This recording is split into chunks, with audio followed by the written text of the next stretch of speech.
Hello and welcome to YNWA Transfer News, your ultimate source for all Liverpool FC transfer news. Our first news is this. Jamie Carragher explains Liverpool's Mohamed Salah transfer issue ahead of impending Reds' exit.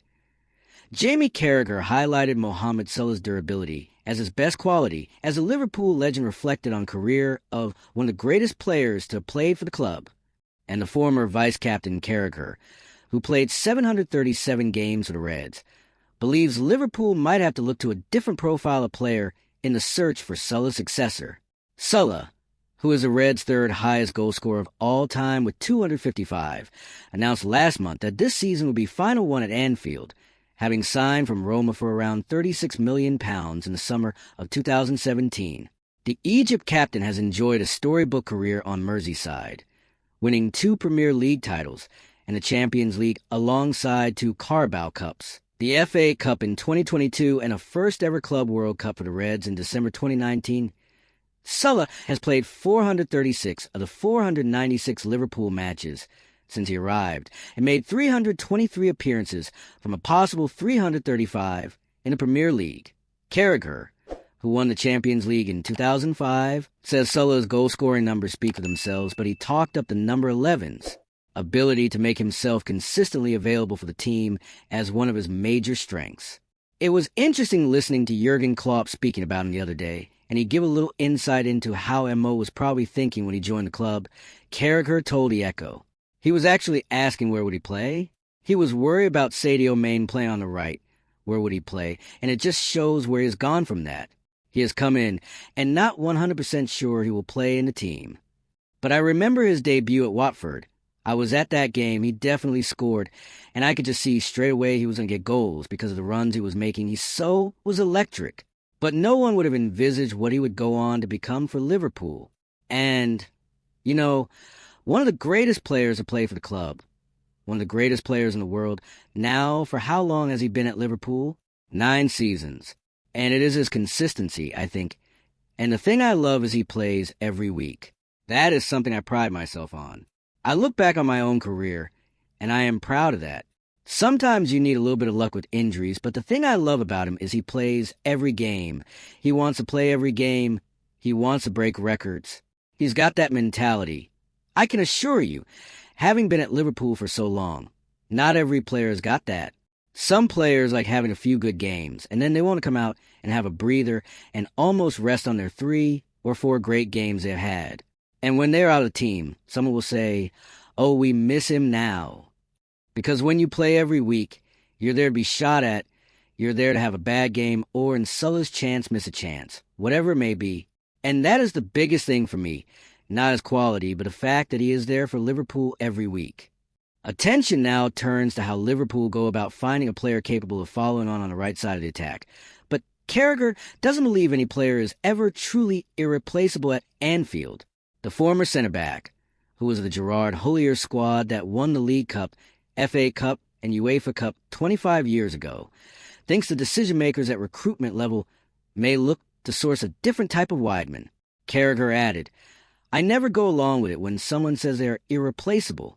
Go through the players we've had over the years at this football club, and for me, whether you think he is a right winger or not, he is a goal scorer. That is what he is." And a few years before Mo Salah, we had Luis Suarez. Michael Owen, Robbie Fowler. You go back on the list, and I am not saying it will be easy to replace him, of course, but you might get a different type of right winger, someone who is creating for the central strikers. So I don't think he is irreplaceable, and I don't think it is a case either that Liverpool need to go and sign a superstar as such. Mo Salah wasn't a superstar when we signed him. He come and wasn't sure he was going to play. We bought superstars last summer, didn't we? And it hasn't quite worked out as of yet. Buy the right player for the right reasons. That is what Liverpool need to get back to. Next news. Excuses wearing thin. Media warn Arne Slot's position untenable with unraveling versus PSG. The fallout from Liverpool's embarrassing defeat at Man City continues to bring into question Arne Slot's future, with a daunting trip to Paris now on the horizon. Liverpool lost their 15th game of the season over the weekend, the most since 2014-15, the latest in a list of new lows. The 4-0 defeat was the heaviest in Slot's time at Anfield, and now their final hopes of silverware rest on progressing from a two-legged tie against Paris Saint-Germain. For supporters, belief in Slot has diminished rapidly, and while the media have steadfastly reported on support for the Dutchman from FSG, even their tune has shifted. Liverpool's standards have slipped, with attitudes questioned, with Dominic Szoboszlai and Virgil van Dijk both openly admitting that the team all but gave up at the Etihad. There could be no shying away from the seismic shift in the dressing room. James Pearce of The Athletic did not hold back, assessing Liverpool as mentality minnows who feel sorry for themselves rather than embracing the responsibility. Slot's Liverpool looks so brittle, so broken. Rather than dig deep when faced with adversity, they wilt. The mentality monsters the Dutchman's predecessor Jurgen Klopp used to talk about now resemble mentality minnows. The body language is so poor. Too many players feeling sorry for themselves rather than taking responsibility. The Times' Paul Joyce echoed the concerns of many that Liverpool no longer have a Jordan Henderson or James Milner to drive the standards. When the captain, Virgil van Dijk, is admitting the team essentially gave up at one point during the FA Cup quarter-final, and Dominic Szoboszlai, who views himself as a future skipper, concedes none of us were fighting as much as we could, then there could hardly be a bigger indictment of the present malaise. Attitudes have altered and standards have certainly slipped. That reflects terribly on the players, and also the man supposed to be inspiring them. What they would give to have someone like Jordan Henderson or James Milner back in the fold right now. Time for a new group to step up when it's difficult. The bare minimum is to show fight and desire. But the Mail's Lewis Steele rightly underscored that the manner of this defeat that was most worrying. The FA Cup is not top priority, but it was a manner of this defeat that was most worrying. Where was the fight? Where was the belief? Where were the signs of hope, even in defeat, that fans would cling on as they trudge back across the East Lancashire Road? Arne Slot's future at a crossroad versus PSG, all, rightly, piles the pressure on the doorstep of Slot, who has struggled to inspire a turnaround from his side, with a handful of positive results only papering over the cracks. The media turned dramatically after Saturday's defeat, and continue to do so in the aftermath, with Steele aptly saying Slot is sleepwalking dangerously at the cliff edge. A season that, do not forget, started with them spending £450 million on new signings from a position of strength, having won the league. Forget any talk of a transition year. That is a lame excuse only used in hindsight. This was supposed to be the time when they began building a dynasty. They were the best team in the land and were meant to only get better. Instead, they got worse, and they're still plunging lower now. Slot turned for the home straight of the season, wanting to show the doubters wrong, aiming to silence the dissenters, trying to earn back some trust with fans and demonstrate why he is the man to lead this team forward. All he did was add fuel to flames, as said backing in him eroded even further, from the stands at least. He is now sleepwalking dangerously at the cliff edge. Liverpool's hierarchy are behind Slot, but how long can that last? Pearce reported that a successful FA Cup run would not have saved Slot's job this summer, nor would bowing out of the competition, but it is a state of performance that should set alarm bells ringing. Put simply, excuses are wearing thin, and the season completely unraveling will make a position untenable. The buck stops with Slot. The ease with which opponents are able to play through Liverpool points to glaring tactical issues. He's been unable to find solutions to the problems that have dogged his soon-to-be-deposed Premier League champions all season, and excuses are wearing thin. FSG wants to give the Dutchman the chance to put things right next season, but that position will be untenable if the campaign completely unravels in the coming weeks. YNWA's Ian Doyle questioned the players' faith in Slot, and how the early walkout of match-going fans is a damning verdict. Have some of the players lost faith in Slot? It's not implausible. But their own professional pride should have meant they didn't down tools at the Etihad, and instead retain hope of some reward from the season.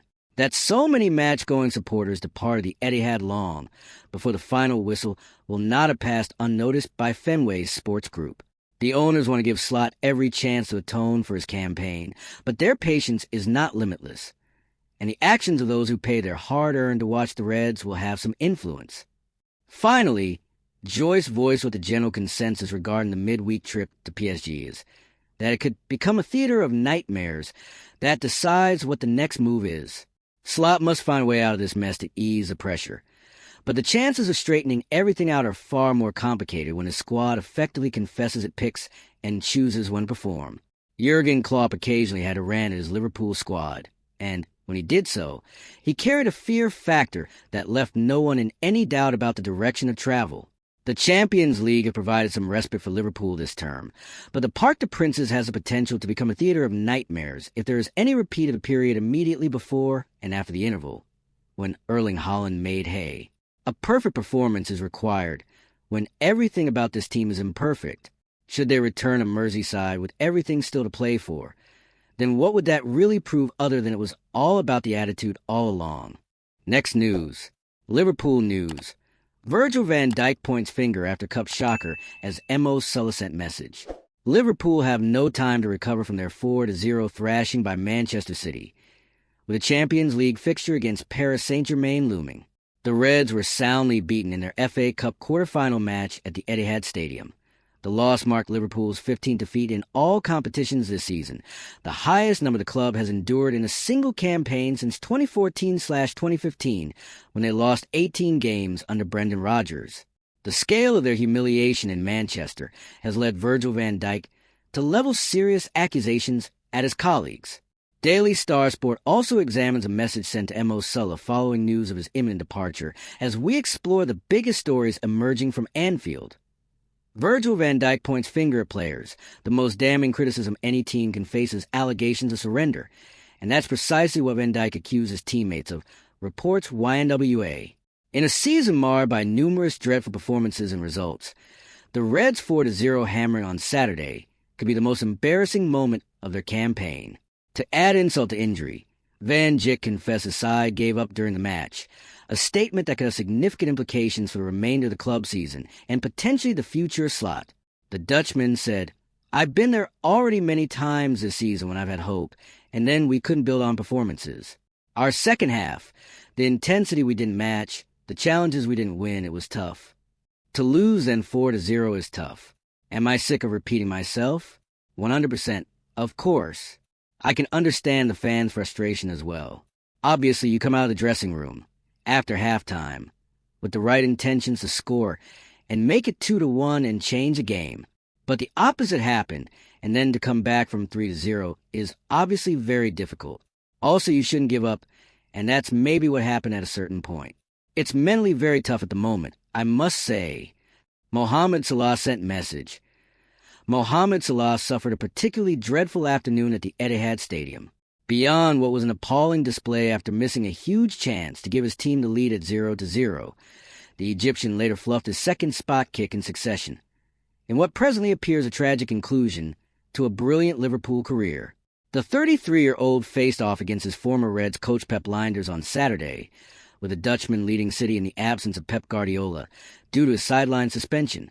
Lijnders, 43, who collaborated with Salah for most of his time at Anfield, witnessed firsthand the brilliance Salah demonstrated, and confessed he wishes the winger can get a send-off worthy of his status on Merseyside. At the final whistle, he remarked, "I hope so." He had 7 or 8 years at Liverpool, winning the biggest trophies you can win in style. He will get all that respect. It's nice for all the players who were in that generation of team to get that respect. They all deserve that. Next news. Liverpool concede first once every 3 games under Arne Slot and win 21% of the time.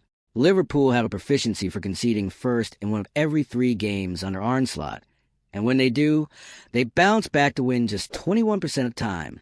The walls will feel as though they are closing in on Slot, considering the growing scrutiny of his team's attitude, performances, and results. Against Man City, Liverpool conceded the first goal of the game for the 18th time this season, and the 37th game overall across Slot's tenure at the club. The Dutchman has overseen 104 games across all competitions, meaning the Reds concede first, on average, once every 2.8 games, or in 35.5% of his games. This season, Liverpool have won 2, drawn 2, and lost 14 when they have fallen behind at the first goal, a win percentage of merely 11.1%, and a loss rate of a staggering 77.7%. Last season, the Reds conceded the game's first goal 19 times across all competitions and won 6, drew 7 and lost 6, a win rate of 31.6%, and a loss percentage of 31.6%. Therefore, across Slot's Liverpool career so far, he has overseen just 8 wins when a side had conceded first, win percentage of 21.6%, and 20 defeats, loss percentage of 54%. The rate at which Liverpool concede first is alarming, as it requires both mental and physical effort to turn the scoreboard around on a continual basis. It was a theme that also occurred during Jurgen Klopp's tenure, and with Liverpool readily competing across a number of competitions at once, it does not help when seeking to sustain results. As was seen against Man City, heads immediately dropped after conceding first, and the team unraveled, with both Virgil van Dijk and Dominic Szoboszlai admitting a lack of fight thereafter, with Slot readily citing the fatigue of the schedule and his players not being capable of sustaining intensity. The inability to stop the opposition from scoring first only feeds into the excuses lined up. That Liverpool have won only twice after conceding first this season, against Frankfurt and Newcastle, shows a lack of mental resilience and tactical deficiencies. Thank you for watching. Like and comment, subscribe.